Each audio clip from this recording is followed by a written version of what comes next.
தனுசு, எடுத்த காரியத்தில் வெற்றி கிடைக்கும்.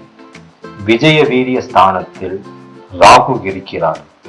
திருமணம் ஆகாதவர்களுக்கு திருமணம் கைகூடும். சமசப்தமாக குரு வருகிறார். 7ஆம் இடத்தில் குரு இருப்பதால் நடக்கும் திருமணம் மிகப்பெரிய யோகம். பெண்களால் யோகம் அடைவீர்கள். தனுசு ராசி உத்திராட நட்சத்திரத்தில் பிறந்தவர்கள் பெற்றோர்களால் நிச்சயம் செய்த கல்யாணம் நடக்கும். மூல நட்சத்திரத்தில் பிறந்தவர்கள் காதல் திருமணம் வாய்ப்பு அதிகம். உத்திராட நட்சத்திரம் இவர்கள் நேர்மை பார்த்து காதலி கூட விலகி விடுவார்கள். கடன் பரிகாரம்: செம்பருத்தி பூவை விநாயகருக்கு வைத்து வழிபாடு செய்ய வேண்டும். கடன் தீரும். கொடுப்பதில் வல்லவர்கள்.